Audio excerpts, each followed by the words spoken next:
Tablik Akbar Milad 100 tahun Gontor bersama Ustadz Abdul Somad dan kiai lainnya. Assalamualaikum warahmatullahi wabarakatuh.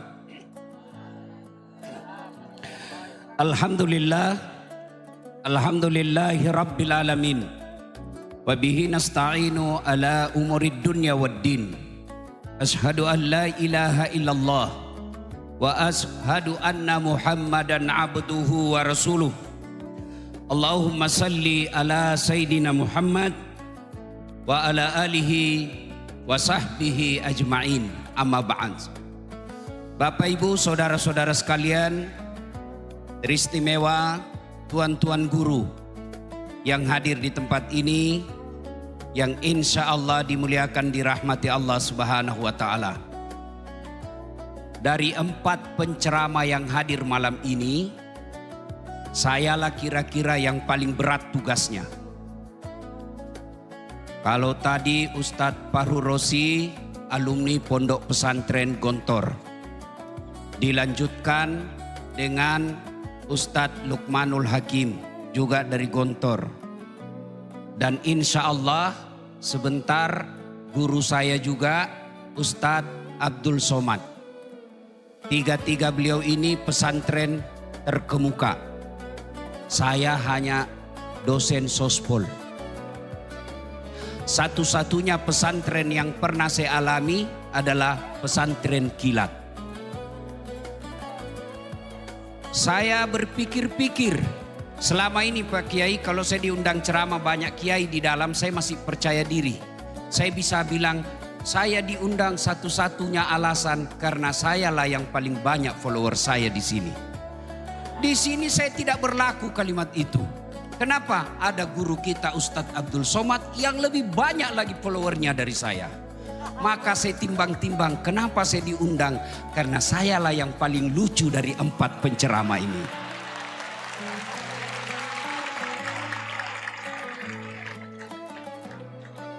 Saya pikir apa yang saya mau sampaikan ini? Allah Karim, musibah besar buat saya. Baiklah, saya coba-coba sendiri dengan cara saya sendiri. Ibu-ibu, adik-adik sekalian, kalau saya ikut pilkada, kalah, masih ada pilihan. Ikut lagi 5 tahun yang akan datang. Bapak Prabowo 4 kali ikut pilpres baru menang. Saya tidak disenang sama gubernur, kalau saya pegawai, saya masih ada pilihan. Apa? Pensiun dini. Selesai masalah. Saya merantau ke Jawa. Di Jawa tidak enak. Mulere, mangan ora makan, yang penting ngumpul. Pulang lagi saya ke Sulawesi. Saya merantau ke Malaysia. Malaysia tidak nyaman, masih ada pilihan. Saya balik ke Indonesia. Ibu-ibu, suami cerewet, malas cari nafkah, ada pilihan? Ada. Pulangkan saja aku pada ibuku, atau ayo lanjut. Lihatlah tanda bekas tampar. Oh, berarti generasi tua. Karena ini lagu-lagu zaman dulu.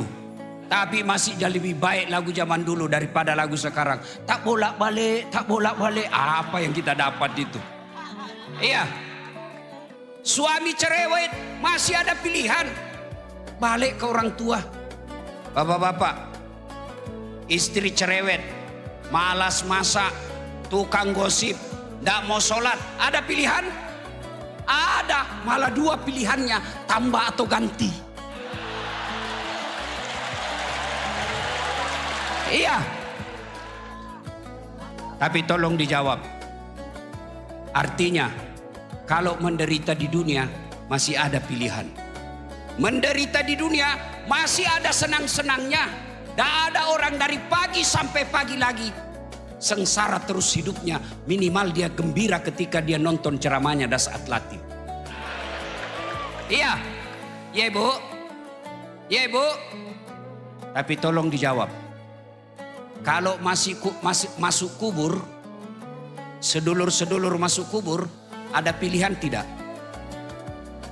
Senang tidak senang, tinggal kau di situ, tidak boleh kau keluar. Begitu kau keluar, viral satu dunia. Begitu kau balik ke rumahmu, orang di rumahmu malah lari tidak mau tinggal di rumah. Artinya, kalau menderita masuk kubur, tidak ada lagi pilihanmu. Alhamdulillah, Nabi memberi berita gembira. Umatku, orang Islam, anak cucunya Adam, kalau meninggal dunia, masih 3 harapan yang akan menolongmu. Yang kita kenal dalam dunia Islam, amal jariah. Apa itu? 1, anak yang soleh dan solehah. Ibu-ibu, Bu, saya mau tanya, Bu, bisa ndak anak ibu jadi dokter tidak pernah kuliah fakultas kedokteran? Bisa ndak? Ndak mungkin. Bisa ndak anak bapak punya ijazah? Salah paham lagi nih.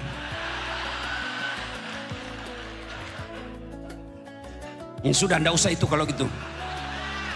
Bisa ndak bapak ibu sekalian punya anak jadi kapolsek bukan polisi? Ndak mungkin. Bisa ndak anak bapak ibu sekalian jadi tentara tidak pernah daftar lulus tentara? Ndak mungkin.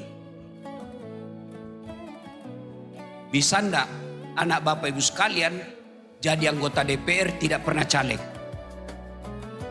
Bisa, bawa kursi sendiri. Tapi beleng-beleng. Iya. Tolong jawab, Bapak Ibu, adik-adik sekalian. Bisa ndak anak kita soleh dan solehah meskipun tidak jadi dokter? Bisa. Bisa ndak anak kita soleh dan solehah meskipun tidak kuliah? Bisa. Maknanya menjadikan anak kita soleh dan solehah jauh lebih mudah, jauh lebih murah daripada jadi anggota DPR.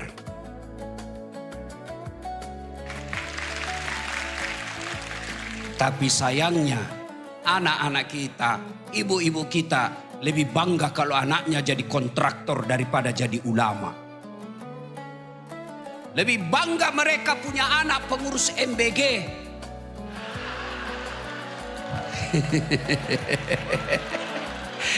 Karena ada yang bilang 19.000 ekor sapi tiap hari. Ternyata usut punya usut, sapinya ada di Royco.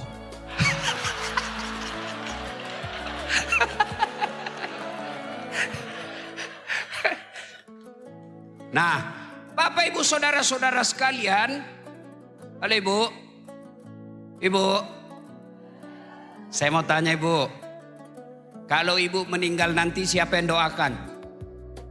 Suami? Jangan harap Ibu kawin lagi. Oh, istri saya komplain. Jadi Ustadz, nanti kalau saya duluan meninggal, Ustadz mau kawin lagi. Saya peluk baik-baik dia Bu. Saya bilang, dengar kau sayang, jangankan kau meninggal, masih hidup saja saya selalu berpikir kawin lagi. Apalagi kalau kau sudah mati. Siapa yang doakan Bapak Ibu sekalian? Ibu-ibu kalau meninggal, siapa yang doakan? Anak. Sedulur-sedulur, kalau bapak-bapak meninggal, siapa yang doakan? Temanmu. Jangan harap. Ini ada polisi di sini. Pak Kapolres. Pak Kapolres doakan bapak? Enggak. Paling didoakan mudah-mudahan cepat pindah saya yang ganti. Ya. Coba lihat, bapak semua punya grup WhatsApp. Ketika ada orang meninggal, jangankan baca doa, ketik doa saja dia malas. Apa dia kirim? Stiker.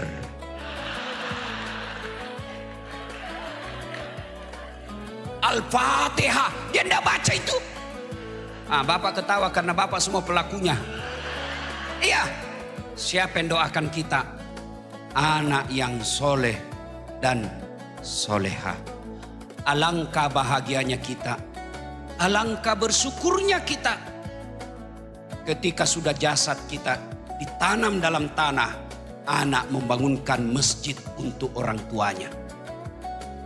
Ketika kita sudah pensiun, orang tua kita sudah tidak mampu mencari nafkah, anak-anaknya bermusyawarah, 5 anaknya masing-masing musyawarah.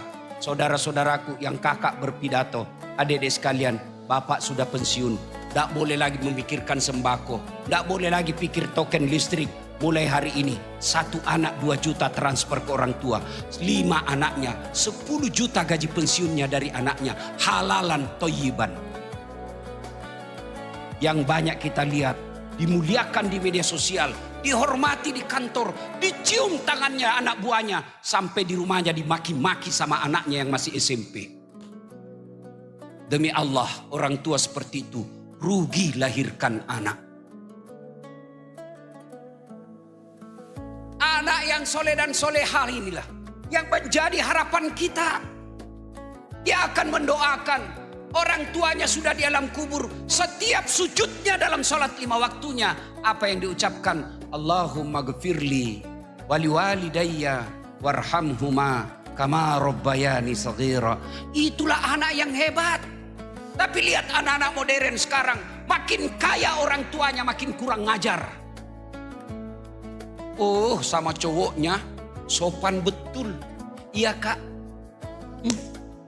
Sama bapaknya dia sliding tangannya. Baru 2 bulan pacaran sudah panggil papi mami.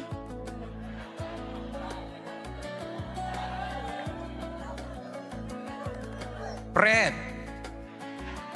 Orang tuanya tidak dihormati. Dinasehati sama orang tuanya, apa katanya? Itu kan dulu. Celaka orang tua seperti ini. Punya anak justru yang dilahirkan adalah raja. Yang kita harapkan punya anak, anak kita lah yang merajakan kita dan meratukan. Anak yang soleh dan soleha. Maka ibu-ibu,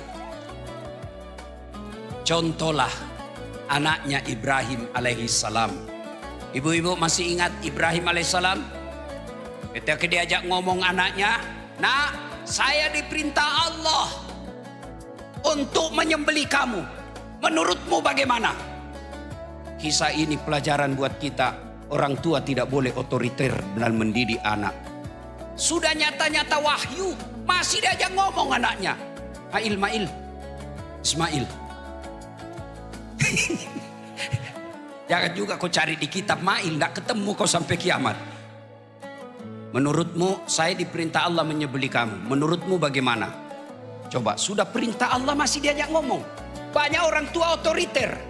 Mentang-mentang dia gagal tentara, anaknya dipaksa jadi tentara. Mentang-mentang anaknya dia gagal jadi polisi, anaknya dia paksa jadi polisi. Mestinya lihat bakatnya anak kita. Kalau dari kecil dia senang pegang obeng, teknik. Dari kecil dia senang masa-masa MBG. Kenapa? Saya heran, kenapa sensitif sekali nih MBG? Mungkin karena tidak masuk akal ini ya. Iya. Adik-adik sekalian, ketika Ibrahim ajak anaknya ngomong, "Nak, saya diperintah Allah menyembelih kamu. Menurutmu bagaimana?" Kira-kira kalau anak bapak yang milenial atau Gen Z, yang SMP di rumah, "Nak, saya diperintah Allah potong kamu. Menurutmu bagaimana?" Jawabannya, "Kenapa saya, Mak? Kenapa saya, Pak? Kakekku aja yang sudah mau mati." Ini jawaban orang pintar tapi tidak soleh. Maka yang kita minta bukan anak pintar, tapi anak soleh. Kenapa? Kalau dia soleh insya Allah pintar. Kalau pintar belum tentu soleh.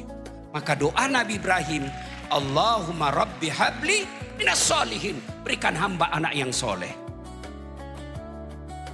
Nah Bapak Ibu Saudara-saudara sekalian, mendengar permintaan ayahnya ini, apa jawaban Ismail?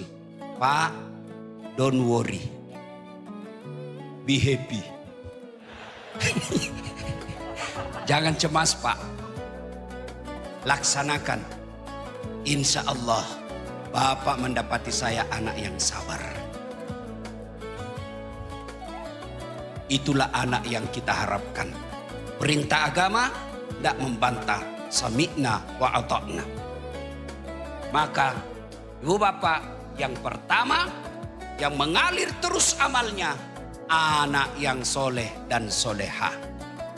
Ada yang tanya, Ustadz, bagaimana kami ini ibu yang tidak punya anak? Bagaimana kami ini bapak yang tidak punya anak? Tidak punya harapan dong. Oh, anak yang dimaksud di sini bukan sekedar anak yang dilahirkan dari perut istri kita, tapi anak yang dimaksud di sini masuk di antaranya anak murid yang kita ajarkan.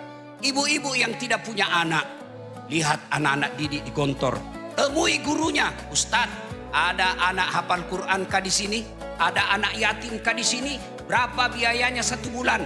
700.000 saya tanggung sampai dia selesai. Selama anak itu dia gunakan ilmunya, selama itu ibu punya kiriman amal meskipun bukan dari anak kandung sendiri. 2, karena waktu terbatas. 2, enggak, saya yang panik di sini Pak. Ini berat sekali nih ceramah Pak. Demi Allah, saya juga tidak tahu kenapa tiba-tiba suara saya susah keluar. Karena saya stres dari tadi Pak. Mikir saya gimana, apa yang saya mau sampaikan.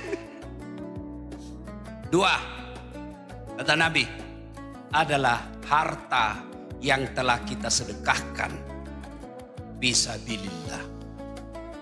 Ibu-ibu, Bu, ini terutama yang banyak emasnya. Kalau ibu meninggal nanti siapa yang pakai emasnya, Bu? Anak? Bukan, istri kedua. Oh. Begitu ibu meninggal, suami nangis. Tidak kusangka kau cepat sekali meninggalkanku sayang. Dia buka cincinnya Bu. Dia paksa keluar cincinnya ibu. Tidak mau keluar, dikasih sabun. Selesai dia cabut cincin, dia cabut lagi gelangnya ibu.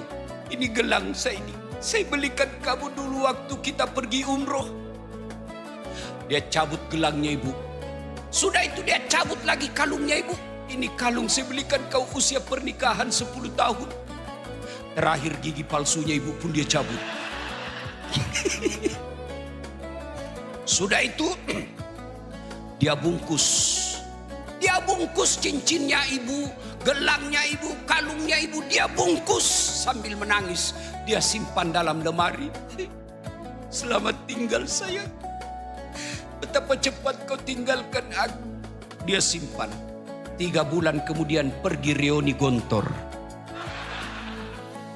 Ketemu janda. Oh. Piye kabare Mbak? Api-api Mas. Sampean api. Saya gimana Kak? Istri saya meninggal. Sampean duda? Iya. Saya juga janda. Oh cocok dong.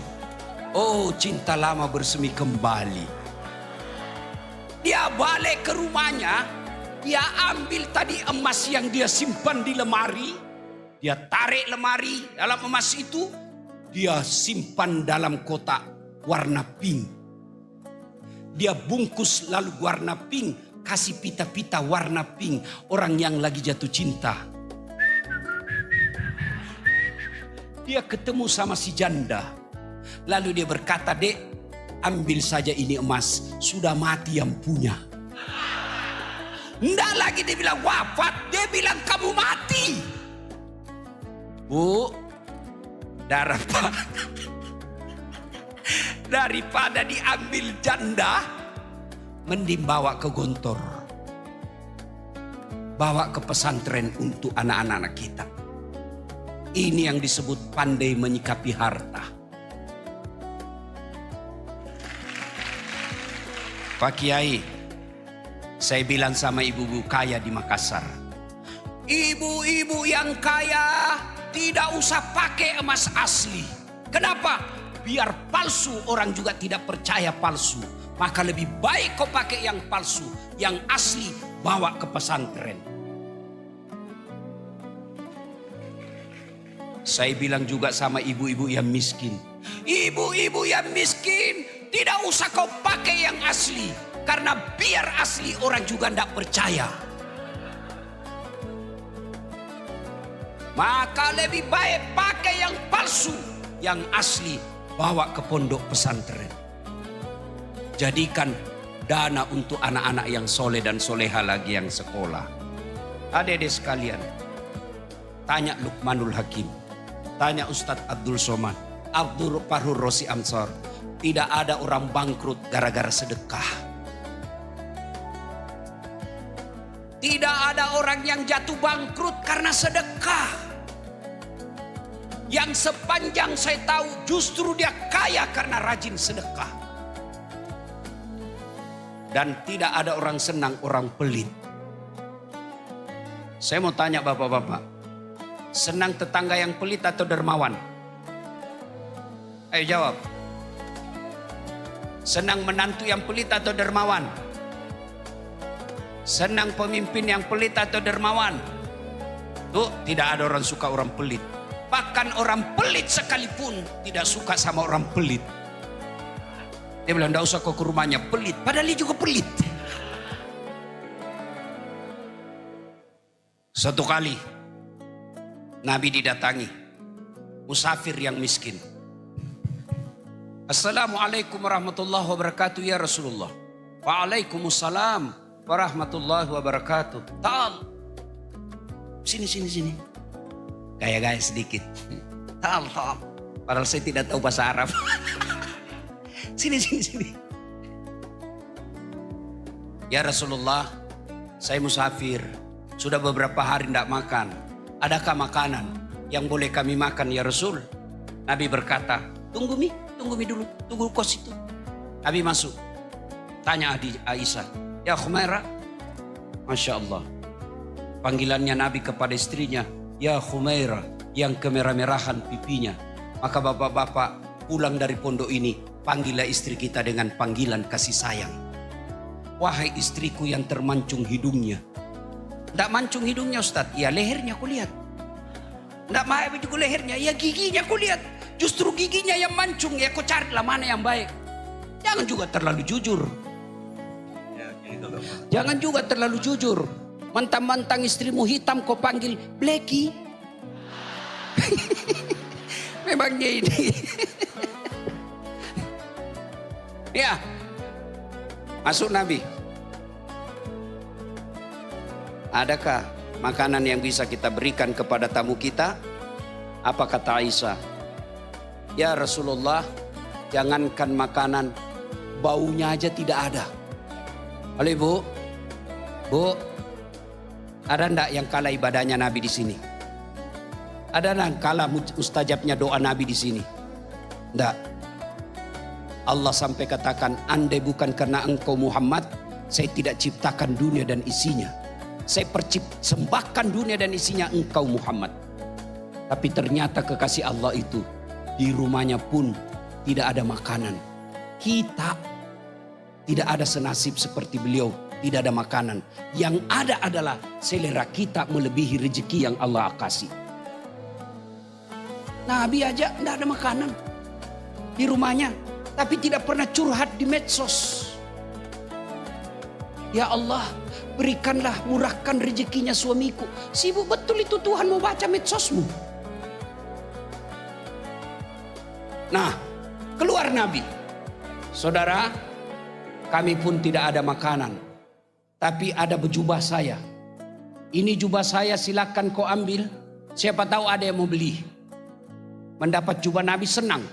Dia ke pasar di Madinah. Saudara-saudara sekalian, saya punya jubahnya Rasulullah. Siapa yang ingin membelinya? Di samping pasar Madinah ada orang kaya yang agak gangguan matanya. Buram. Blur matanya. Sebelum saya lanjut, ini mata nikmat yang patut kita syukuri. Ini mata. Adik-adik santri. Halo. Adik-adik santri, tunggu dulu ya. Ini HP saya. Tapi ini HP ku bos, iPhone 17 Pro 2 tera. Siapa yang mau saya kasih? Ayo, mana yang mau saya kasih? Tapi begitu saya kasih kamu langsung buta, tuli. Mana yang mau? Mana yang mau? Berarti bukan ini handphone yang mahal. Apa yang mahal? Mata, telinga. Apa kalau kau sudah tuli? Halo? HP baru kau tidak berfungsi, telingamu yang masalah. Hebatnya lagi di mata, dia bisa bedakan mana istri, mana tetangga. Coba kalau tidak bisa dipindah, tertukar-tukar istri. Kenapa lain-lain rasanya malam ini? Ternyata Satpol PP. Iya kan? Maka kita nikmat. Ini blur matanya, gangguan matanya. Dia panggil budaknya. Kamu pergi ke pasar. Kalau kamu yang berhasil mendapatkan jubah Rasulullah, kau yang berhasil membelinya, ku bebaskan kamu. Udah, pergi. Ringkas kisah, alhamdulillah, si budak yang berhasil membelinya. Dia datang ke tuannya. Tuan, alhamdulillah, saya berhasil membelinya. Kata tuannya, alhamdulillah. Dengan izin Allah, bismillah, saya bebaskan kamu dari perbudakan. Lalu dia ambil jubah Rasulullah, dia lipat, dia salawat sebanyak-banyaknya, dia usapkan ke wajahnya dengan niat sembuh matanya. Dengan izin Allah, sembuh. Salawat. Saya punya pengalaman tentang kekuatan salawat. Saya pergi ceramah salah satu pulau terpencil di Kalimantan. Pas di tengah lautan, pakai kapal kelotok. Tahu kapal kelotok, perahu. Tok. Bukan speedboat. Kalau speedboat kan laju. Saya pegang knalpotnya. Saya kira kayu pak, knalpot. Saya pegang, bau asap. Saya ingat pesan nenek saya. Kalau ada musibah, kau salawat sebanyak-banyak, ambil air liur paling dalam. Dengan izin Allah, tidak luka saya punya tangan. Saya pun heran. Tapi jangan kau coba deh ya. Dan sampai kau besok kau pegang knalpot.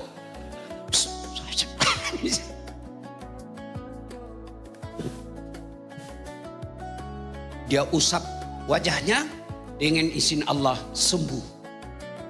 Rasa syukurnya, dia ambil jubah Rasul, dia lipat dengan cantik, dia datang ke rumah Rasul. Assalamualaikum warahmatullahi wabarakatuh ya Rasulullah. Alhamdulillah, saya yang membeli jubah Rasulullah. Dan saya usapkan ke wajahku. Dengan izin Allah, penglihatanku normal kembali. Sebagai rasa syukurku, ku kembalikan jubah Rasulullah kembali. Lalu Nabi memanggil istri beliau. Ya Humairah, sini kamu lihat. Lihat hebatnya ini sedekah. 1, mengenyangkan perut orang lapar. 2, memerdekakan budak. 3, menyembuhkan orang sakit. 4, hebatnya kembali lagi kepada yang punya. Maka Bapak Ibu yang hadir, alumni Gontor, ayo sedekahkan harta kalian untuk kemajuan pondok ini.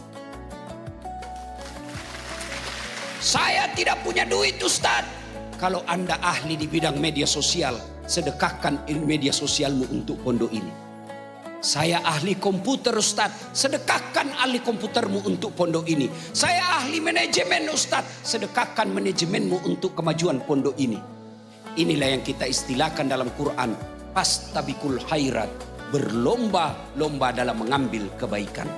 Insya Allah harta yang disedekahkan di jalan agama Allah tidak akan pernah habis, malah semakin tambah, makin tambah, makin tambah.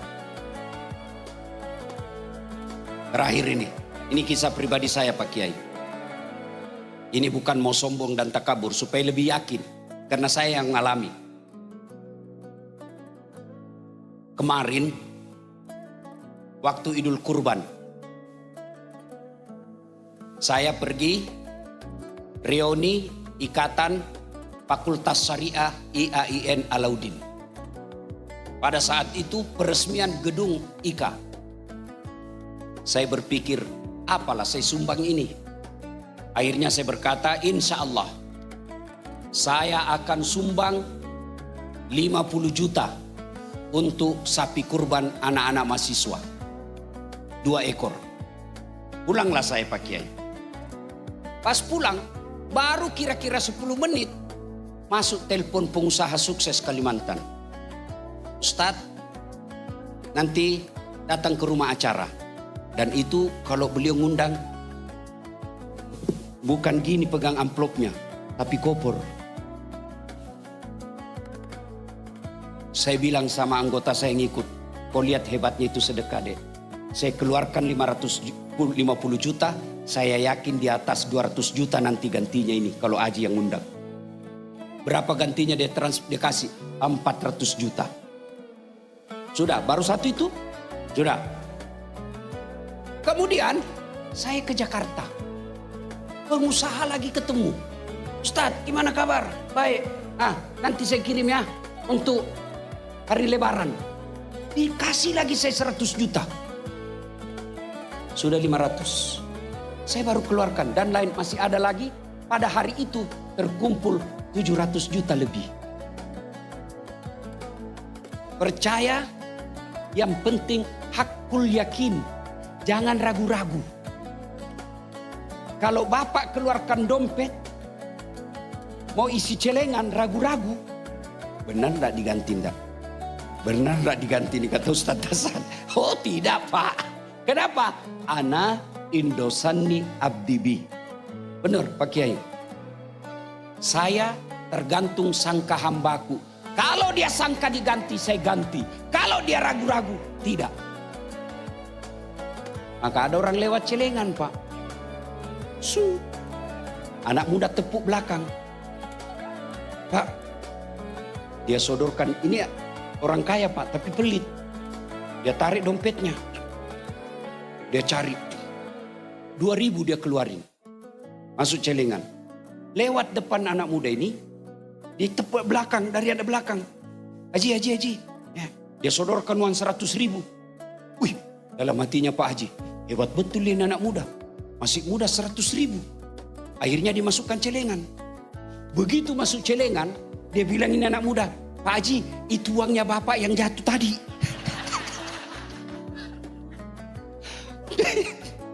Begitu pelitnya Pak Kiai. Selesai sholat Jumat, dia datangi takmir masjid. Dia bilang ada salah masuk itu tadi Ustaz.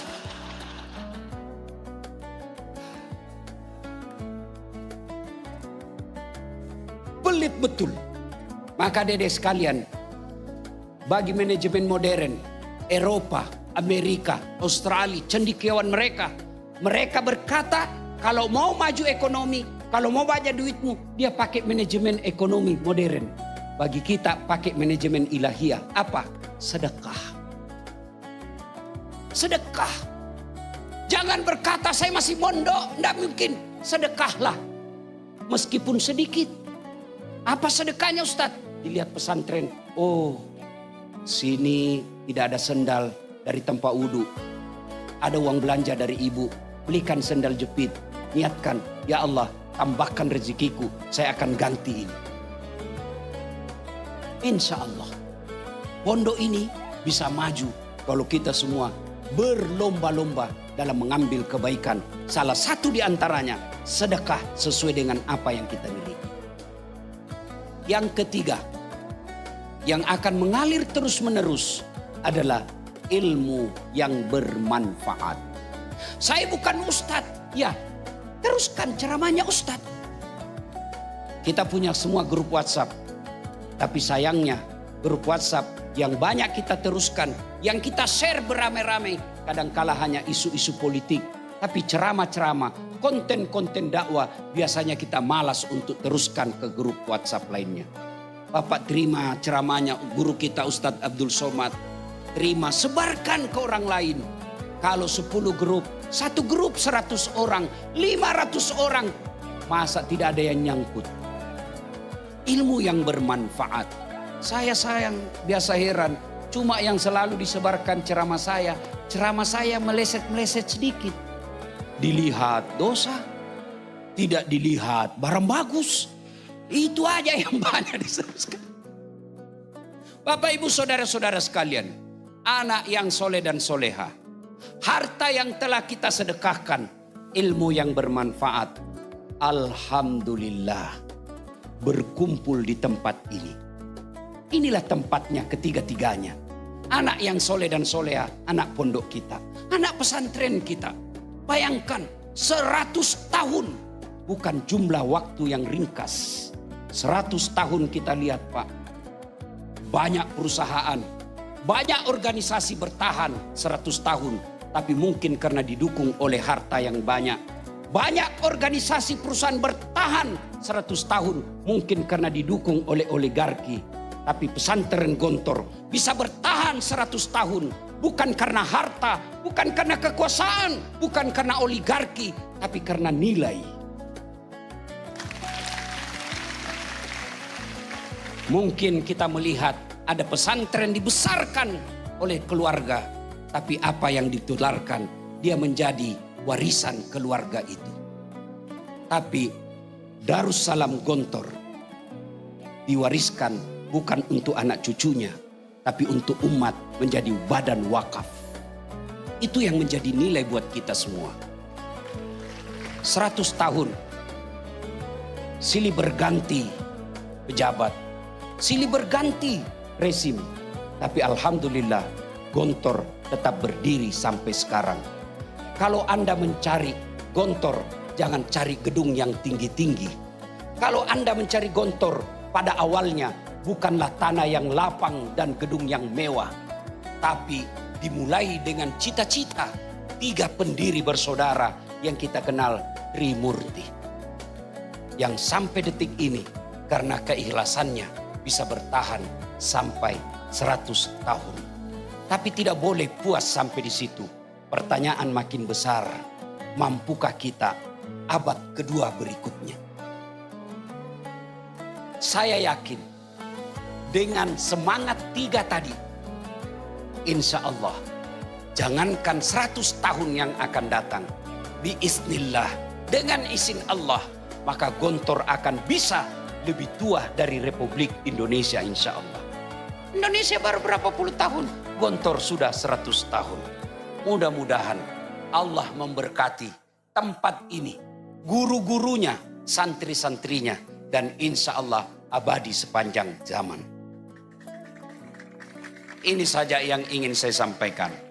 Kalau Ustadz Lukmanul Hakim pandai berpantun, karena memang orang Melayu. Kalau MC tadi pandai berpantun, karena memang diajarkan pantun. Kami orang Bugis tidak tahu pantun. Tidak ada. Maka dalam budaya bahasa tutur orang Bugis tidak ada pantun. Kalau orang Melayu ingin melamar, dia akan berkata, aku melihat ada bunga di taman.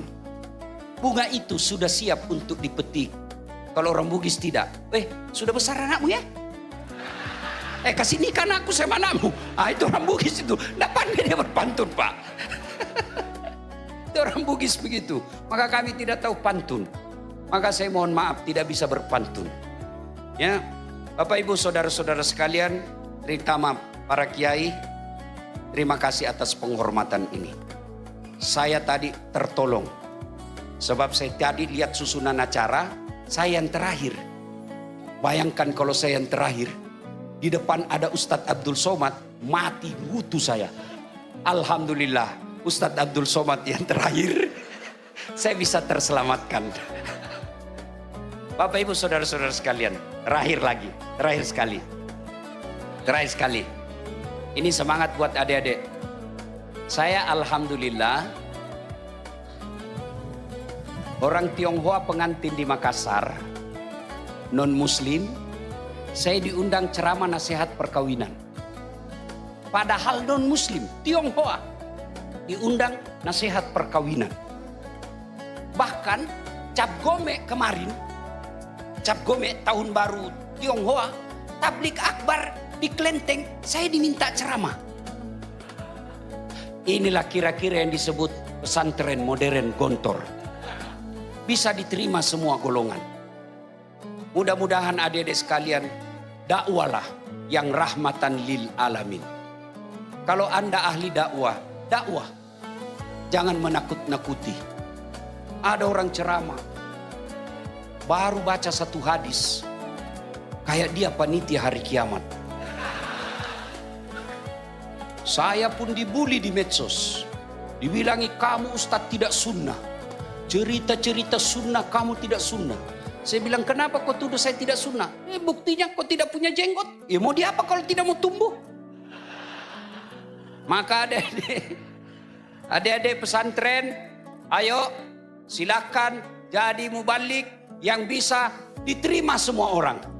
Yang kita kenali dengan ulama modern. Itulah yang diharapkan oleh pidato tadi Pak Kiai Hasan. Apa tadi? Apa yang tidak diajarkan? Apa yang tidak dimiliki? Insya Allah kalau ini kita pegang baik-baik, maka pesantren Gontor akan menjadi pesantren teladan di bumi Nusantara. Demikian, lebih dan kurangnya mohon dimaafkan. Usikum wa nafsi bitaqwallah. Fastabiqul khairat. Assalamualaikum warahmatullahi wabarakatuh.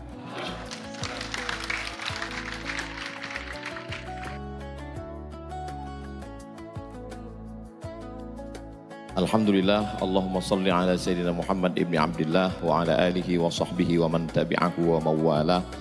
Sahiba al-fadilah Yai Haji Hasan Abdullah Sahal matta'anallahu bituli umurihi wa bihusni adabihi wa lutfihi. Kiai Haji Muhammad Akrim Maryad hafizahullah wa ra'ah wa saddada khutah.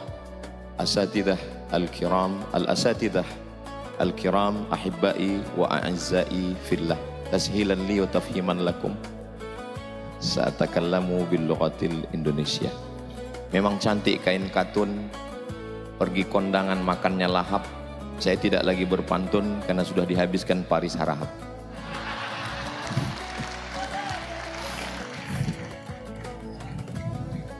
Ustadz Fakhrul Razi itu pernah ceramah di depan artis-artis, berapi-api, menyala abangku.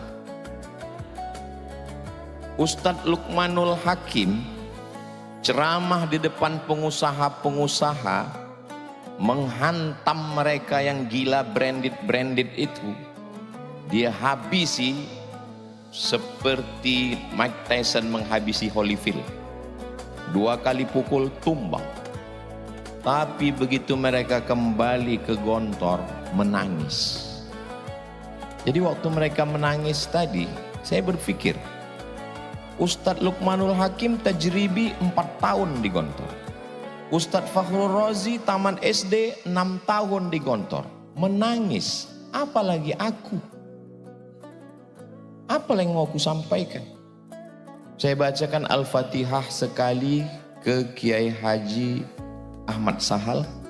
Saya bacakan Al-Fatihah sekali ke Kiai Haji Zainuddin Fanani.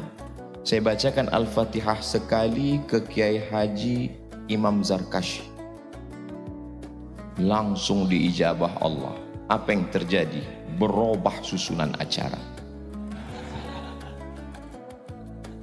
Masih tertulis di smart book bahwa yang ketiga itu saya.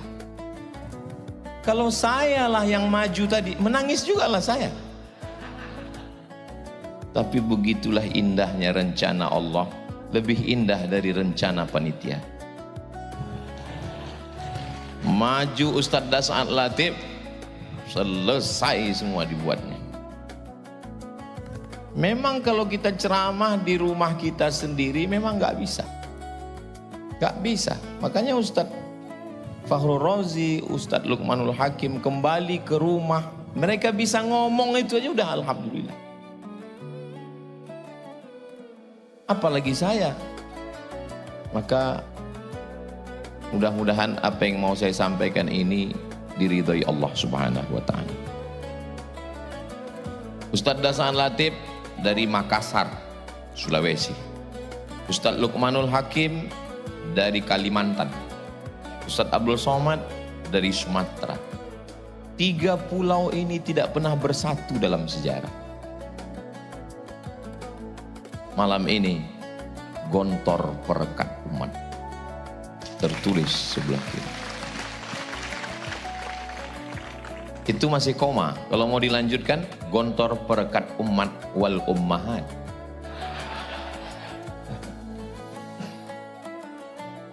Dari Pekanbaru ke Jakarta. Perjalanan saya bukan pantun. Dari Pekanbaru ke Jakarta 1 jam 30 menit. Sampai di Jakarta nunggu pesawat jam 12.15 malam baru boarding. Naik pesawat menuju Sorong. Pejam mata, buka lagi, belum sampai juga. Pejam lagi, buka lagi, disangka bidadari, rupanya pramugari. Sholat subuh di pesawat, sampai jam 6 pagi di Sorong, turun. Naik pesawat lagi pada hari berikutnya. Datang hari pertama, pulang, cuaca tidak mendukung. Hari berikutnya naik pesawat, baru kami sampai ke Kaimana. Sampai di Kaimana, diperkenalkan oleh Pak Bupati Ustadz Abdul Somad. Ini Ketua Majelis Ulama Indonesia Kabupaten Kaimana, Provinsi Papua Barat Daya dan Papua Barat. Beliau adalah alumni Gontor tahun 1985. Jadi kalau ada yang bertanya ke saya, Ustadz dari Papua? Iya. Ada alumni Gontor di sana? Pertanyaannya salah. Pertanyaan yang benar adalah di mana yang tidak ada alumni Gontor?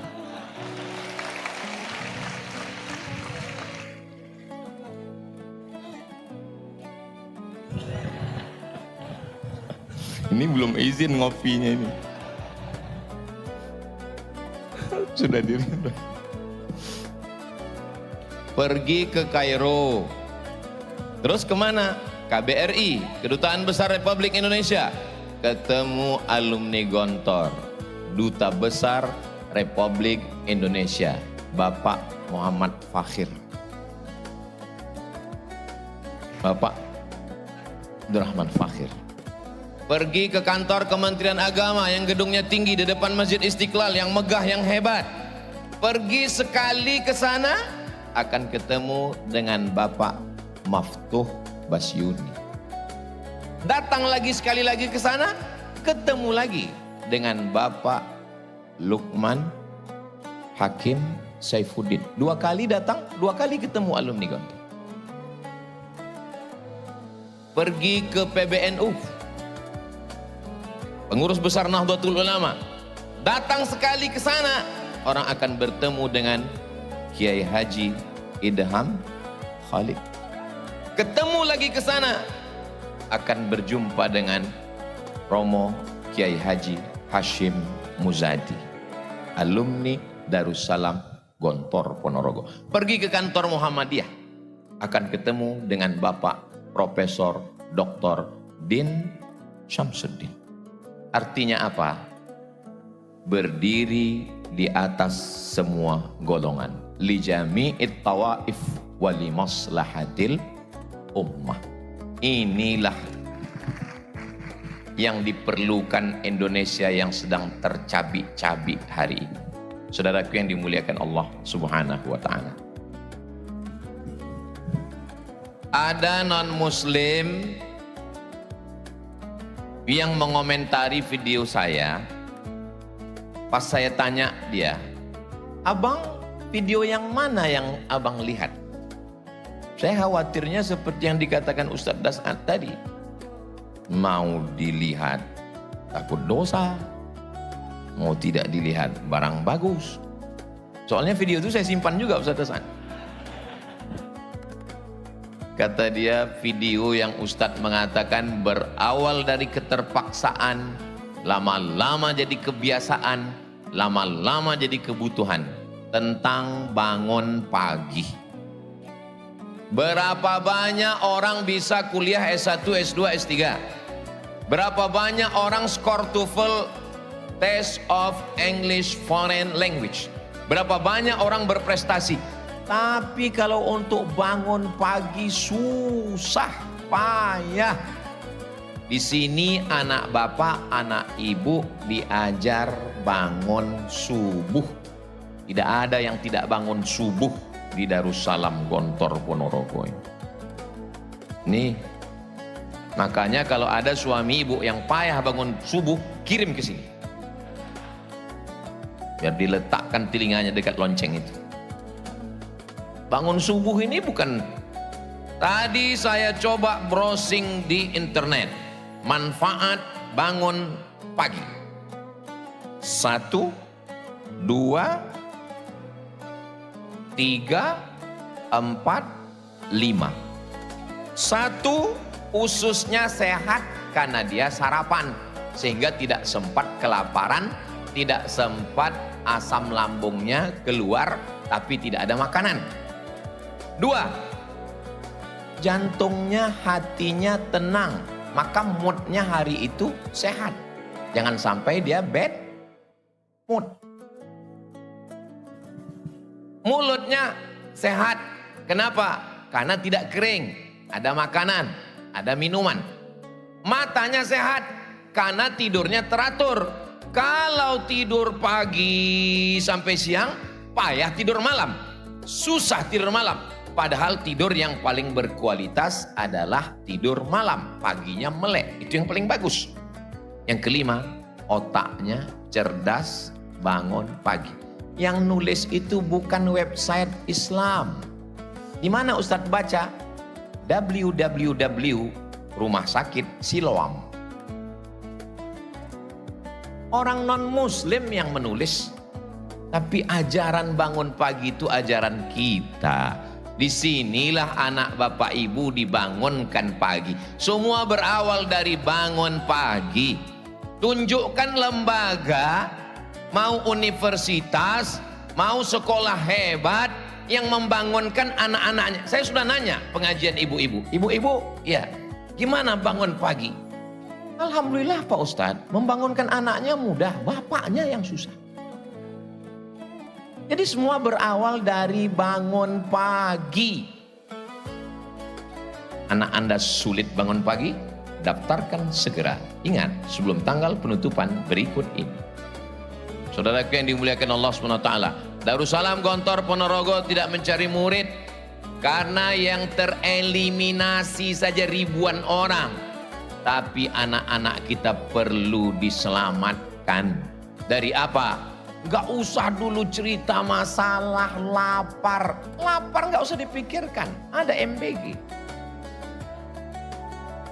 Tapi masalah bangun pagi ini, Ustadz Somad, mohon maaf ya, awalnya saya mau buat acara ini, kata Bapak Kabak Kesra, kita sebetulnya mau buat acara pagi Pak Ustadz. Terus kenapa kita buat zuhur? Mohon maaf Pak Ustadz, Pak Bupati payah bangun pagi. Bupati payah bangun pagi. Ustadz nggak boleh ngomong begitu, kan nggak disebut namanya. Menjaga kode etik jurnalistik. Kalau mau ngetes, lihat bangun pagi. Ibu kalau mau cari menantu, lihat bangun pagi. Bapak kalau mau cari menantu, lihat bangun pagi. Bagaimana kami bisa tahu dia bangun pagi Pak Ustadz? Lihat ijazahnya. Kalau Darussalam Ponorogo, lulus. Semua berawal dari bangun pagi. Bangun kesiangan, enggak sarapan, terlambat kereta, masuk kantor terlambat, bermasalah dengan atasan, semua seperti efek domino, bad mood dan seterusnya. Kalau sudah paginya enggak enak, itu sampai siang, sampai sore, sampai malam sudah enggak enak semua. Tapi kalau bangun pagi, terdengar suara dari menara, Masya Allah, ilahi lastulil firdausi a'la wala aqwa. Di beberapa masjid saya pernah juga dengar begitu, acara ceramah di hotel. Begitu saya masuk ke masjid, saya lihat flash disk. Tapi di Darussalam Gontor Ponorogo, waktu saya pernah menginap, saya masuk, saya lihat manusia, orang, offline. Sekarang banyak, bukan lagi. Makanya banyak yang masuk surga itu nanti flash disk. Saudara yang dimuliakan Allah Subhanahu wa Ta'ala, setelah selamat dari bangun pagi, mulailah masuk ke dalam kelas. Anak kamu di mana? SMP Plus. Mantap. Anak kamu di mana? Islamic Boarding School. Masya Allah. Anak kamu di mana? Ya karena nggak lulus kemarin di negeri, ya terpaksalah masuk pondok. Menyepelekan pondok. Padahal kalau di SMP, di SMA, 5 pelajaran itu sudah cukup untuk dapat ijazah nasional. Fisika, kimia, biologi, matematika, bahasa Inggris. Selesai. Tapi di Darussalam Gontor Ponorogo, Nahu, Sorof, Balaghah, Ma'ani, Bayan, Mantik, Tafsir, Ulumul Quran, Tajwid, Hadis, Mustalah Hadis, Rijalul Hadis, Mukhtaliful Hadis, bahasa Inggris, grammar, conversation, menghafal vocabularies, belum lagi nanti fisika, tetap ada kimia, biologi, matematika, bahasa Inggris. Enggak cukup 5 jari untuk menghitung pelajaran. Makanya kalau ada orang yang mengatakan, ya anak ini daya tangkapnya agak kurang Pak Ustadz, jadi masuk pondok aja. Anakmu yang agak kurang-kurang kau masukkan ke pondok, 2 kemungkinan. Kalau enggak gila, mati. Kau cari anakmu yang tercerdas, kau cari anakmu yang terpintar, itu yang kau masukkan. Dia akan menjadi Dr. Fakhrul Razi. Dia akan menjadi Ustaz Luqmanul Hakim. 600.000 anak penghafal Quran bisa makan selama 14 tahun sudah dari beras yang dia kumpulkan. Maka Kiai Hasan mengenal beliau, Luqman yang mana? Luqman beras. Saudara yang dimuliakan Allah Subhanahu wa Ta'ala. Anak pesantren, kalau dia dapat beasiswa dari Al-Azhar Kairo, biasa. Lulus di Ummul Qura Mekah, biasa. Tapi sahabat saya S2-nya di Jerman, Inggris, S3-nya di Australia. Tamat mana dia Pak Ustadz? Tamat dari Darussalam Gontor Ponorogo. Sekarang mengajar di UIN Yogyakarta. Namanya Ustadz Andre Rosadi. Sahabat saya, seangkatan di Mesir. Al-Azhar selesai. Inggris selesai. Australia selesai. Mana yang tidak selesai sama dia? Jadi kalau ada orang bertanya, kalau tamat Gontor bisa ke Inggris? Salah pertanyaannya. Negara mana yang tidak ada anak Gontor? Saudaraku yang dimuliakan Allah Subhanahu wa Ta'ala. Ini. Saudaraku yang dimuliakan Allah Subhanahu wa Ta'ala, adik-adikku sekalian, Ustadz Somad kenapa enggak masuk Gontor? Ini panjang ceritanya. Zaman kalian bukan macam zaman saya. Zaman kalian kalau mau cari informasi tetap tulis www.google.com. Selesai. Zaman saya untuk mencari Gontor, nggak usah saya ceritakan kesulitannya ya. Nanti kalian akan bilang itu derita lokal ya. Saya sangat ingin mau ke Gontor ini. Satu-satunya jalan dari Medan kalau mau kemari mesti ke Simpang Limun. Ada di situ alumni Gontor yang memang melalui dialah kemari. Tapi di zaman saya tahun 1993 saya tamat madrasah sanawiyah. Kalau mau masuk di bulan Syawal umur kau hilang 6 bulan. Berarti kau mesti nunggu setahun karena mengikut kalender. Dan bagi kami, bagi saya yang belum pernah keluar Sumatera, mendengar Gontor Ponorogo Jawa Timur itu jauh. Tapi sekarang adik-adikku tidak ada alasan untuk datang kemari. Jangan sampai menjadi penyesalan panjang. Seperti siapa? Seperti Ustadz Abdul Somad. Tapi hebatnya karomah yang diberikan Allah kepada para masyayikh, para kiai. Gontor ini, enggak pun kita masuk, niatnya aja pun sampai. Enggak salah, enggak keliru kalau kata Ustaz Fakhrul Razi, innamal a'malu binniyat. Kenapa Imam Bukhari memuat itu pertama? Kenapa Imam Muhyiddin Abu Zakaria Yahya bin Syaraf An-Nawawi juga memuat itu pertama di Arba'in? Karena memang niat baik. Saya yakin, saya percaya, ilmu yakin, hakul yakin, ainul yakin, bahwa saya disampaikan Allah kemari itu karena dulu ada niat yang disampaikan Allah. Tapi kehidupan saya tidak seperti sahabat-sahabat saya. Tiba-tiba gak pernahnya Ustadz Fakhrul Razi ini video call. Tiba-tiba video call. Kaget saya kira salah pencet. Tiba-tiba dia video call. Terus saya tanya, ada apa? Saya lagi dengan mama Ustadz, mau ke Gontor. Beliau mau mengulang masa lalu saat mendaftarkan saya dulu. Seingat saya, kita kan nggak boleh posting makanan di Facebook kan. Kenapa? Karena banyak orang nggak makan. Begitu juga video call tentang mama kita kepada orang yang emaknya udah meninggal. Cerita tentang Gontor kepada orang yang ingin masuk Gontor tapi nggak jadi Gontor. Itu sulit dimaafkan itu Ustaz Fakhrul Razi. Saya ikut bahagia. Lalu saya balas WA-nya. Ustadz mengenang masa lalu. Bisa berjalan lagi dengan ibu. Kalau dulu yang datang kemari seorang anak tamat SD. Hari ini 2026 dalam rangka milad yang ke-100 tahun 1 abad. Yang datang kemari adalah seorang doktor hadis dari Sudan. Dibawa oleh ibu. Tidak ada kebahagiaan melebihi itu. Saya tidak bisa merasakan itu. Ibu sudah meninggal dan saya tidak alumni Gontor. Tapi melihat kebahagiaan saudara, saya ikut menjadi bahagia. La yu'minu ahadukum, kamu belum beriman. Hatta yuhibba li akhi, sampai kau sayang kepada saudaramu. Ma yuhibbu li nafsi, sama seperti sayang pada sendiri-sendiri. Makanya ketika kita melihat anak-anak ingat anak kita, bagus. Melihat ibu orang ingat ibu kita, bagus. Asal jangan melihat istri orang lupa bini kita. Kurang bagus. Adik-adikku, malam ini kalian sedang melihat kakak-kakak kalian, senior kalian.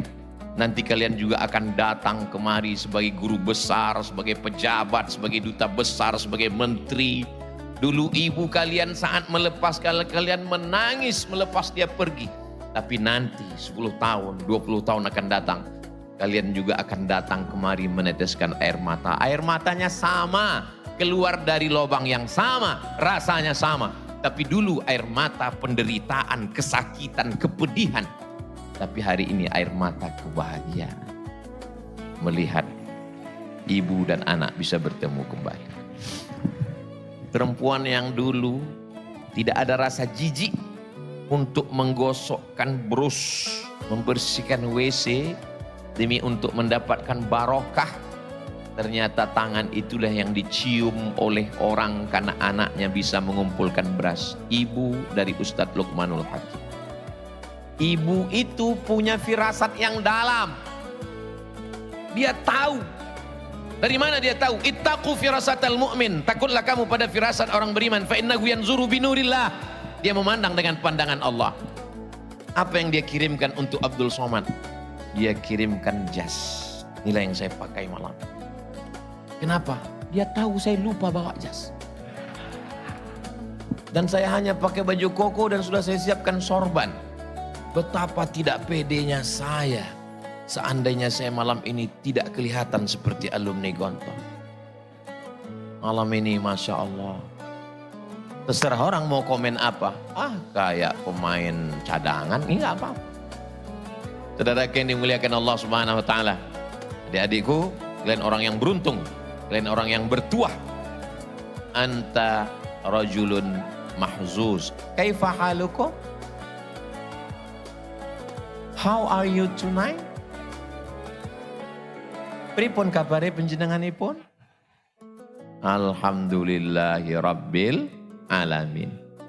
Kuat, bertahan, semua ada saatnya. Ada saat menderita, ada saat merasakan kepahitan.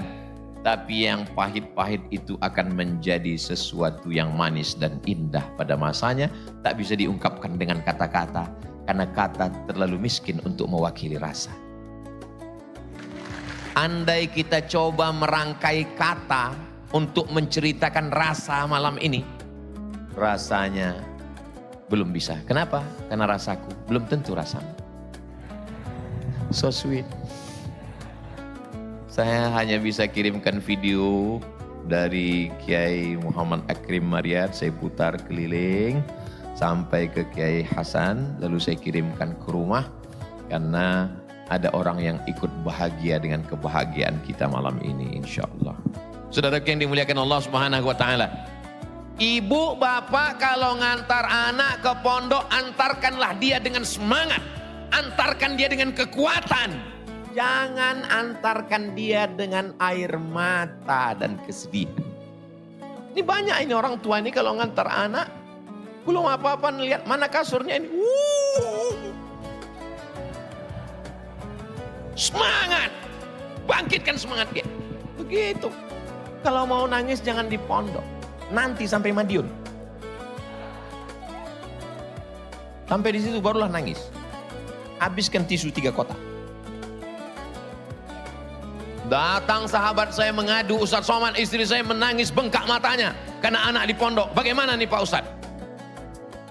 Bilang sama dia, lebih baik kau menangis sekarang daripada kau menangis 20 tahun lagi karena anak kena narkoba LGBT, daripada anak kena game online, daripada anak kena macam fitnah akhir zaman. Oh, akhirnya jurus itu dia pakai. Begitu dia pulang, istrinya nangis, dia bilang, lebih baik kau menangis sekarang daripada 20 tahun lagi anak kena narkoba. Rupanya suara istrinya lebih kuat lagi membalas. Enak aja kau ngomong begitu, aku yang mengandung dia. Datang lagi dia ngadu, Ustaz saya sudah pakai jurus Ustaz, tapi istri saya lebih keras. Dia bilang, aku pun tak bisa ngelawan istriku, aku bilang. Saudara yang dimuliakan Allah Subhanahu wa Ta'ala, antara ibu sama bapaknya mesti kompak, mesti satu cita-cita, mesti ittifaq, nggak boleh ikhtilaf dalam masalah memasukkan anak ke pondok ini. Memang serangan ke pondok sekarang luar biasa. Coba bangun pagi, buka handphone, scroll tentang musik 1, iklan mobil 1. Tapi fitnah ke pondok 3 sekaligus. Kenapa fitnah-fitnah tentang pondok ini?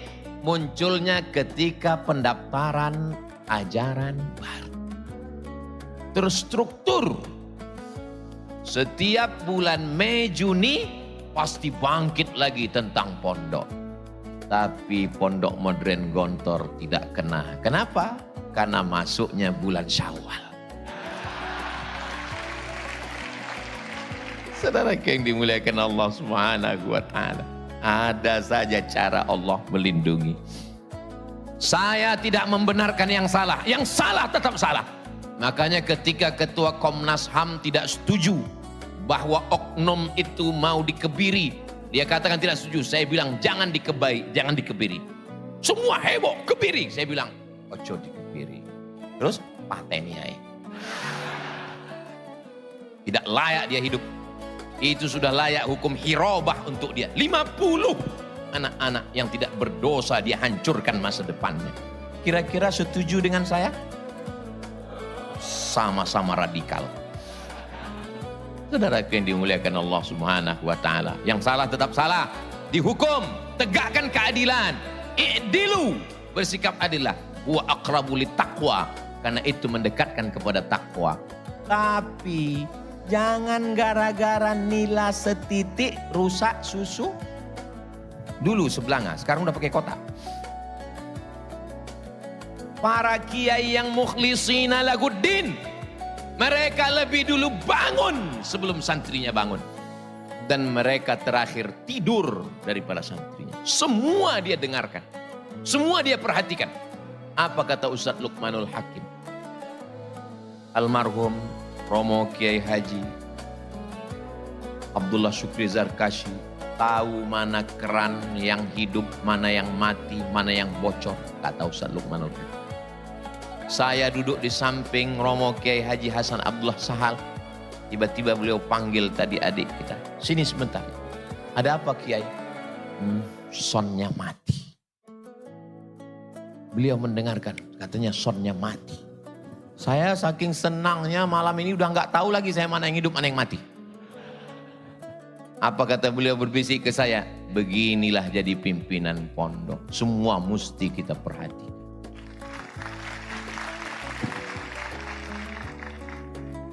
Carilah orang tua, bapak, ibu sekolah yang bisa mengawasi santrinya.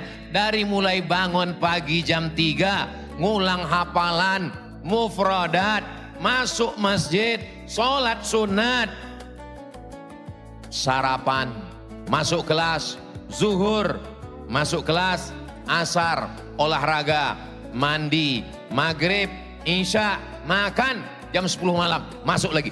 Cari di mana lembaga nasional, internasional, dalam negeri, luar negeri yang sanggup mengontrol, mengawasi anak kita dari jam 3 subuh sampai jam 10 malam. Benteng terakhir pertahanan umat Islam tinggal satu, pondok pesantren. Maka kalau tumbang pondok pesantren ini habis kita. Ini memang terstruktur mau dihabisi ini. Tapi yuriduna yutfi'u nurallah. Mereka ingin memadamkan cahaya Allah. Apa yang terjadi? Wallahu mutimmu nurihi. Allah yang akan menyempurnakan cahayanya. Tidak ada yang bisa membungkam cahaya Allah. Allahu Akbar. Kalau saya sudah takbir itu berarti sudah setengah jam. Saudara yang dimuliakan Allah Subhanahu wa taala.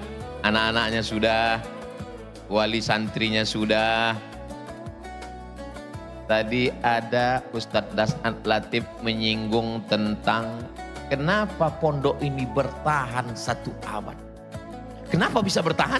Jangan kemana-mana, kita lanjutkan setelah yang satu ini. Dia kalau lagi live TV begitu. Di antara sebabnya karena badan wakaf. Ini wakaf. Wakaf la yuhabu, tidak bisa dihibahkan. Wala yuba'u, tidak bisa diperjualbelikan. Wala yurasu, tidak bisa diwariskan. Tidak bisa diwariskan, tidak bisa dihibahkan, tidak bisa diperjualbelikan. Wakaf lillahi ta'ala. Ini salah satu unsur kenapa ini bertahan. Tidak hanya 100 tahun. Madamatis samawatu wal ard. Selama langit terbentang, selama bumi terhampar, ini tetap akan dijaga oleh Allah Subhanahu wa ta'ala. Saya tidak mau hanya sekedar Ustadz Somad ceramah, tapi rekaman ini yang hadir Ustadz Somad, bagaimana dengan Gontor 7? Bagaimana dengan Gontor 14? Memang saya ceramah di Darussalam Gontor Ponorogo, tapi rekaman ceramah saya malam ini akan disebarkan di Gontor TV. Jangan lupa subscribe, like, share, and comment. Saudara yang dimuliakan Allah Subhanahu wa taala, saya mau setelah mendengar tausiah 4 ustadz dari 3 pulau malam ini, maka umat Islam di Indonesia beramai-ramai, berbondong-bondong memanggil, mengatakan, Bapak Darussalam, Bapak dari Gontor, iya, itu ada tanah mau saya wakafkan. Saya tidak mau tanah ini diambil oleh orang lain, menantu, cucu, kawan, sahabat. Saya mau tanah itu untuk tanah wakaf. Tanah yang mana? Tanah yang itu. Tanah siapa? Enggak tahu.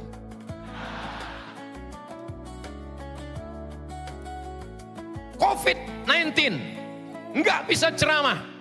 Maret, April, Mei, Juni, Juli, Agustus, 6 bulan saya enggak keluar. Di rumah saja. Enggak berani naik pesawat. Karena kalau naik pesawat hidung ditusuk. Online semuanya. Lalu saya ngumpul dengan kawan-kawan saya alumni Al-Azhar. Saya tanya, bro, ya, mau dibawa kemana hubungan kita? Jadi gimana? Mari kita tidak lagi ceramah di masjid, tapi beri ke saya nama orang-orang kaya yang perlu kita datangi. Kami pun datang ke rumah orang-orang kaya. Bapak, COVID sudah datang dan sudah banyak yang meninggal dunia. Kelihatannya Bapak pun tak lama lagi. Maka kalau ada tanah, wakafkan. Inilah yang akan mengalir sebagai amal jariah. Banyak kami mendapatkan tanah, bahkan sampai akta ikrar wakaf. Saya wakafkan tanah. Habis itu kami cek ke BPN. Assalamualaikum Bapak Kanwil BPN, gimana tanah kemarin? Begini Pak Ustadz, tanah bermasalah Pak Ustadz. Pak Haji, kemarin yang kita udah nangis-nangis itu ternyata bermasalah Pak Haji. Karena bermasalah itulah maka kuwakafkan Pak Ustadz. Yayasan pondok sudah banyak pikiran ngurus anak santri. Jangan lagi berikan mereka masalah tanah wakaf yang bermasalah. Kalau mau mewakafkan tanah, sampaikan begini. Ini ada tanah wakaf, sudah kami bangunkan kelasnya, sudah kami bangunkan asramanya, sudah kami siap gedungnya, sudah kami siapkan semuanya. Tinggal kamu saja datang memimpinnya. Begitulah hendaknya orang-orang beriman di Indonesia ini insya Allah. Begitu, kalau perlu siapkan ibu nyainya sekalian. Supaya alumni-alumni Gontor yang belum menikah, mudah-mudahan adik-adik yang belum menikah segera ketemu jodoh insya Allah. Banyak sekali. Ini maksud saya ini yang alumni yang sudah selesai Unida S1 mau ditempatkan. Itu yang bilang amin tadi. Adapun yang baru kelas 1, kelas 2 nggak usah saya pikirkan itu. Yang penting dorobat. Saya nggak mau kalian libur, habis libur pulang, lalu kemudian terngiang-ngiang, terbayang-bayang, lalu kemudian ketika ditanya kenapa, teringat terus dia. Sudah bacakan ayat kursi? Sudah. Nggak hilang juga? Enggak. Pakai tasrif. Nah,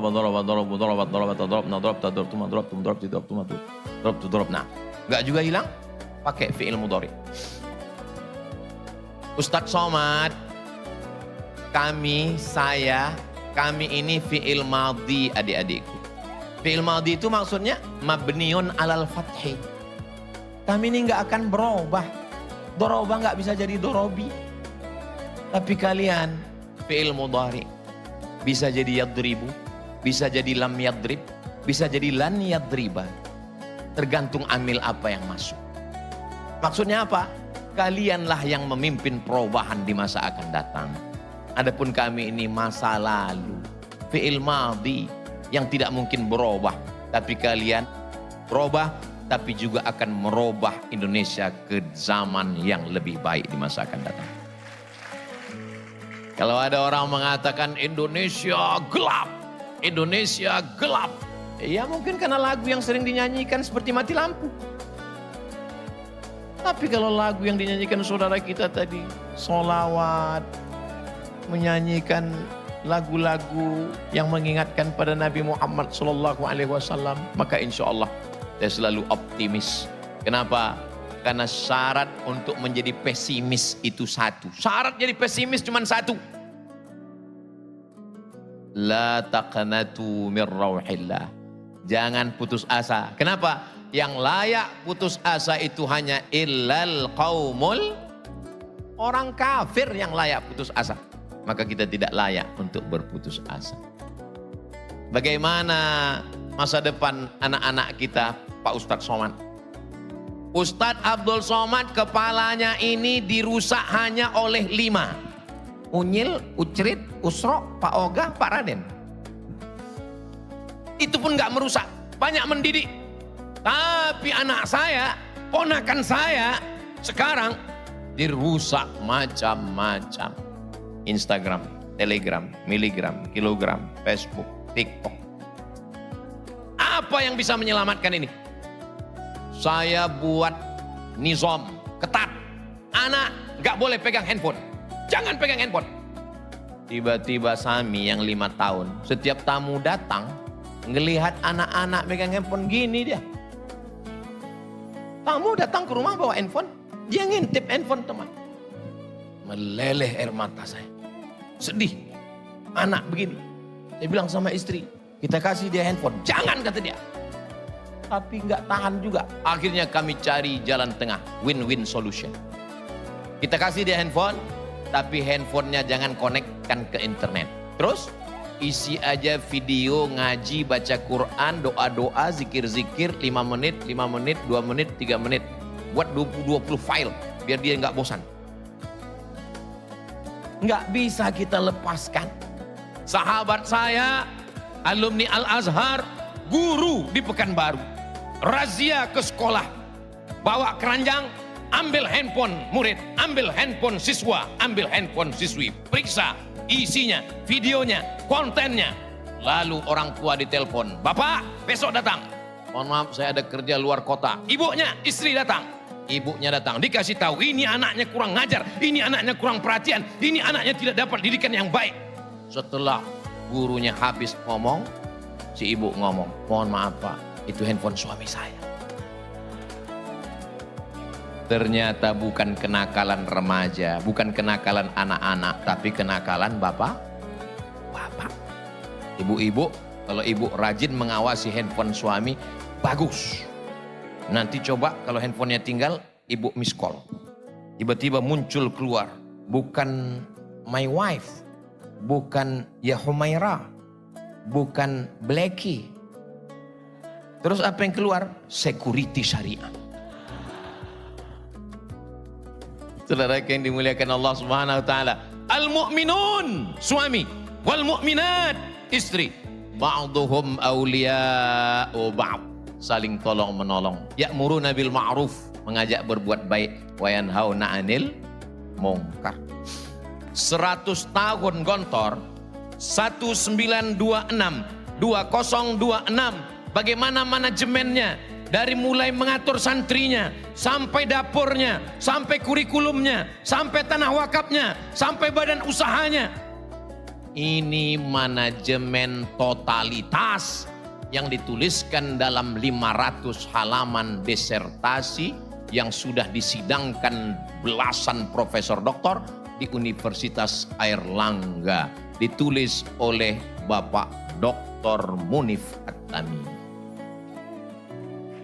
Anda mau dapat bukunya? Hubungi nomor kontak berikut ini. Ustaz kok tahu? Saya termasuk diberikan kehormatan untuk penyidangnya. Yang nggak tahu berarti belum follow IG saya. Saudara yang dimuliakan Allah Subhanahu wa taala. Jadi yang tersebar dalam serpihan-serpihan ibarat kaca jatuh ke batu, itu sudah dirangkai oleh alumni-alumni, tinggal datang apa yang mau diambil, apa yang bisa bermanfaat untuk orang banyak. Kalau kita bukan kiai, bukan ulama, bukan penghafal Quran, tidak bisa bahasa Arab, tapi kita ingin dapat amal jariah, tinggal satu yang bisa kita lakukan, wakaf. Saya duduk di bawah anak-anak kecil Papua. Anak kecil, mereka nggak bisa sekolah Pak Ustadz, karena mohon maaf, orang tuanya fakir miskin. Tiba-tiba anak ini ditanya, hadis tentang menuntut ilmu. Talabul ilmi faridatun ala kulli muslimin. Hadis tentang kebersihan. At-tahuru syatrul iman. Hadis tentang kasih sayang. Man la yarham la yurham. Kaget saya, enggak sekolah, enggak. Kok tahu hadis? Kok bisa nerjemah? Ustadz Somad, ini anak-anak dididik di atas tanah. Rumahnya belum selesai, pembebasan tanah belum. Ini 4 orang gurunya Pak Ustadz, Masya Allah. Adik dari mana? Kami alumni Darussalam Gontor Ponorogo. Yang mimpin sekarang namanya Ustadz Muslih, S2 Bahasa Arab. Mereka tidak gengsi.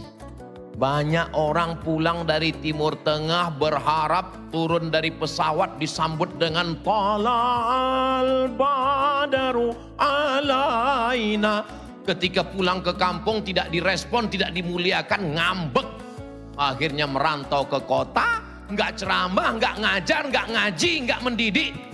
Yanu di mana sekarang? Innas Safa wal Marwata. Nggak salah. Silakan buka travel haji dan umroh, nggak salah. Siapa yang bilang salah? Saya pun masih bawa jamaah umroh 1 tahun 2 kali. Bulan Agustus nanti berangkat, bulan Januari berangkat. Yang ikut serta, ikuti beritanya di Instagram Ustadz Somad Official. Tapi hasilnya belikan tanah, hasilnya buatkan kelas, hasilnya buatkan asrama. Inilah yang akan Ustadz Somad ini sanggup ceramah kira-kira berapa tahun lagi? Paling kuat, paling sanggup 10, 20 tahun. Sudah hebat betul. Di hari ulang tahun Gontor yang ke-120, itu ceramahnya udah nggak gini lagi. Marilah kita banyak dengan Allah. Saudara yang dimuliakan Allah. Makanya Ustadz Somad, jangan pikirkan tentang orang mau dengar atau tidak dengar. Asal Ustadz lihat ada orang ngumpul, ceramah. Kalau Ustadz lihat ada orang rame, ceramah. Itu pesan Ustadz Das Latif ketika saya pertama kali ke Makassar. Jangan pilih-pilih ceramah. Maka sejak itu saya asal nampak saya orang rame, ceramah. Karena dia pesan begitu. Kenapa begitu Ustadz? Karena sampai masanya nanti orang ramai, tapi kau tidak bisa lagi menyampaikan ceramah. Ada masanya kau sanggup, tapi orang tidak mau dengar. Maka kalau ada orang ramai, ceramah. Maka kami tidak pernah memilah-milih dimanapun, surau, langgar, musola, pulau, danau, hutan, semuanya. Dibawa oleh Ustadz Luqmanul Hakim ke pedalaman, namanya Teluk Pakedai. Kan ada lagunya tuh, Pakedai, Pakedai. Sampai kami di pedalaman Kalimantan, dibawa naik speedboat, tidak pakai atap. Langit sebagai atapnya. Cahaya matahari. Kami tidak pernah memikirkan skincare kami akan rusak. Kenapa? Karena kita tidak dididik dengan pendidikan yang manja. Orang tua tidak khawatir meninggalkan anak karena dia tidak makan. Jangan. Orang tua perlu khawatir meninggalkan anak tidak pandai hidup. Apa itu anak yang tidak pandai hidup? Tidak pandai mengikat tali sepatunya sendiri. Ada anak yang tidak pandai mengikat tali sepatunya sendiri? Ya, karena selalu dilayani. Tidak pandai membawa piring ke dapur setelah makan. Tidak pandai membersihkan tempat tidurnya. Semuanya serba 3 huruf. Ma, pa, ma. Generasi yang manja. Saya generasi yang sabar untuk menunggu mendengar musik. Mesti nunggu hari Ahad, Senin, Selasa, Rabu, Kamis, Jumat, Sabtu, Minggu, hari Ahad jam 10 pagi. Nama acaranya Album Minggu. Masih ingat? Berarti sudah tua. Untuk nonton sinetron bule orang barat, nunggu jam 11 siang. Kejam terhadap budak-budak. Tuan Baron. Perempuan yang teraniaya, Little Missy. Yang senyum berarti sebaya dengan saya. Tapi anak-anak sekarang, dia tinggal buka handphone, dia buka Netflix, dia buka YouTube, dia mau tonton lagu, dia mau tonton nyanyi. Ketika lambat sedikit saja, dia banting. Ketika lambat sedikit saja, dia marah, tantrum, emosi, tidak terkendali. Dulu, tidak terhitung berapa kali kepala saya ini kena pukul pakai sajadah. Lepak. Al-asma' al-madhkurah fi hadhihi al-waraqah falyahduru ila qismil lughatil arabiyyah. Ila qismil lughah. Kita pun penasaran. Dipukul pakai batang sapu. Enggak ada komplain. Sekarang komplain. Bawa psikolog, psikiater. Ini kenapa? Batinnya terluka. La ilaha illallah. Batin terluka kata dia. Kita tangan kita luka nggak apa-apa. Anak manja. Generasi apa namanya? Strawberry. Merah, cantik di dalam etalase kaca. Tapi begitu keluar dari kulkas, kena cahaya matahari sedikit saja. Lemah, lesu, letoy, lunglai, loyo. Kita tidak dididik dengan manja. Generasi selalu terbagi pada 3. Pertama generasi pejuang. Kedua generasi penikmat. Ketiga generasi penghancur. Maka itu Ustadz Somad buat sendiri, bukan? Itu teori sosiolog muslim namanya Abdurrahman Ibnu Khaldun. Ibnu Khaldun mengatakan dalam negara, dalam sejarah peradaban manusia, generasi selalu 3. Yang pertama pejuang, yang kedua penikmat, yang ketiga penghancur. Jadi kalau saya mau anak saya tetap berjuang, maka saya jangan memanjakan dia. Dia tetap berjuang. Pak Haji, anaknya yang di Amerika kemarin gimana Pak Haji? Anak saya sekarang buka rumah makan Pak Ustadz. Laris sekali Pak Ustadz. Berapa harga makanannya Pak Haji? Satu bungkus 6.000. Loh, murah sekali. Modalnya berapa? Modalnya 10.000. Gimana maksudnya? Modalnya 10.000, kenapa dijual 6.000?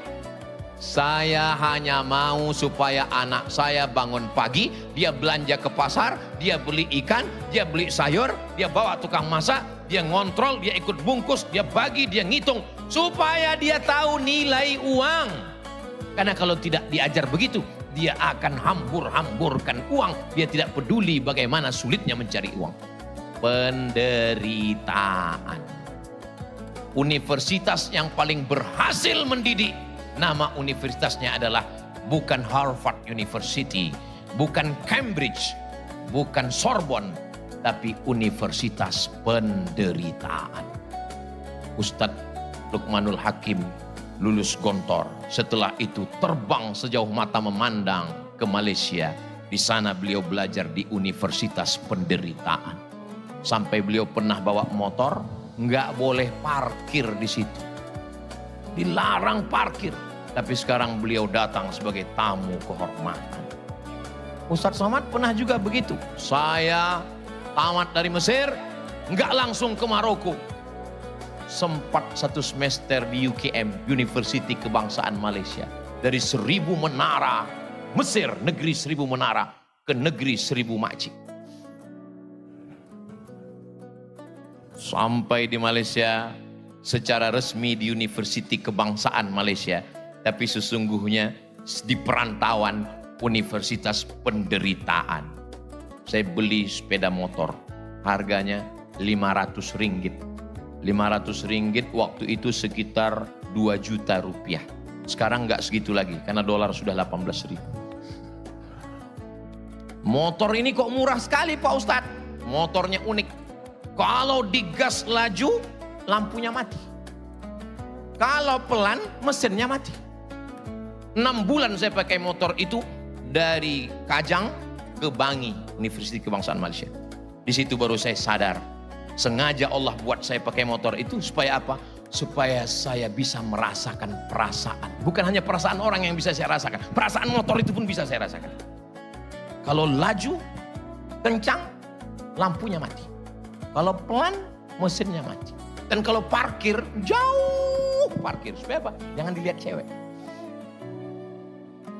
Saudara yang dimuliakan Allah Subhanahu wa Ta'ala.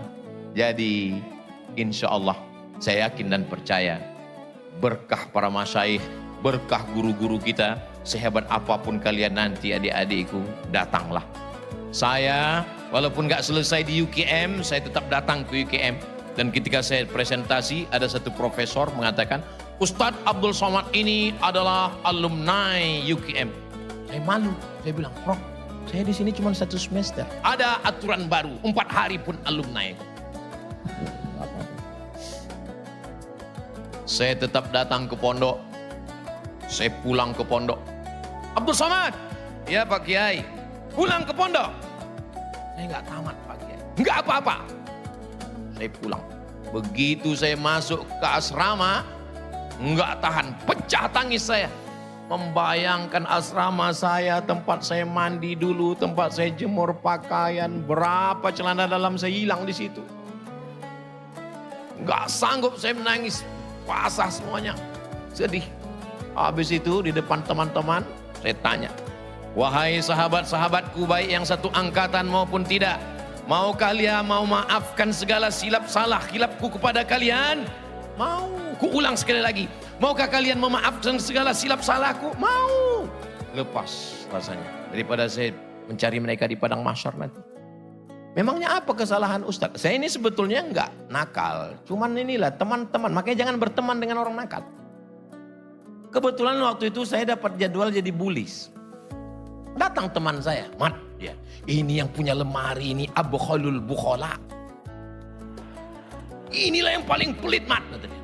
Terus tadi dia mudib, tadi maknya datang. Terus ada bumbu pecal sama rambutan.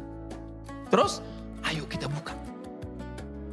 Saya makanlah rambutan itu. Terpikir terus saya bagaimana minta maaf. Untung saya sudah sampai ke pondok dan saya minta maaf. Insya Allah lepas. Apakah dia hadir waktu itu atau tidak? Wallahu a'lam bishawab.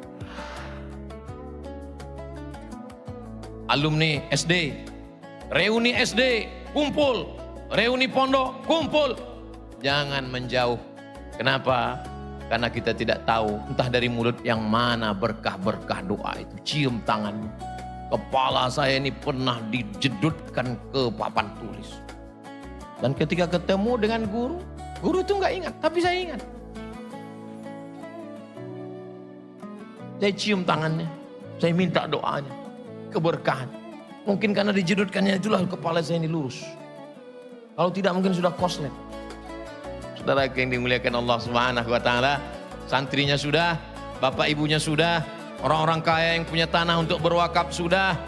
Tinggal lagi kami, anak-anak, saya, guru kita Ustadz Dr. Das'ad Latif Hafizahullah, Ustadz Luqmanul Hakim, yang paling muda di antara kami Ustadz Fakhrul Razi. Kami memohon doa dari semua yang hadir, terutama para kiai, romo kiai, supaya Allah selalu memberikan kami as-sidqa fil qaul, al-ikhlas fil amal. Kalau berkata, kata-katanya benar, dan kalau beramal, amalnya ikhlas karena Allah Subhanahu wa taala. Dan kalaupun mati kami dalam jalan dakwah ini, mati kami dalam keadaan husnul khatimah. Dunia ini terlalu sebentar untuk kita bercengkrama. Dunia ini terlalu sekejap untuk kita bertatap muka. Dunia ini penuh dengan kepentingan. Maka saya berharap, andai saya tidak bertemu dengan para kiai di sini, saya ingin bertemu lebih lama nanti di surga bersama Rasulullah Sallallahu Alaihi Wasallam. Agaknya itu yang dapat saya sampaikan. Terima kasih atas segala perhatian. Mohon maaf atas segala kesilapan dan kekhilafan. Saya tutup dengan pantun penutup. Menangkap puyuh di Bukit Selasih. Thank you dan terima kasih. Yang tepuk tangan dulu, ada pantun terakhir. Madiun lemah teles, matur nuwun Gusti Allah sing bales. Assalamualaikum warahmatullahi wabarakatuh.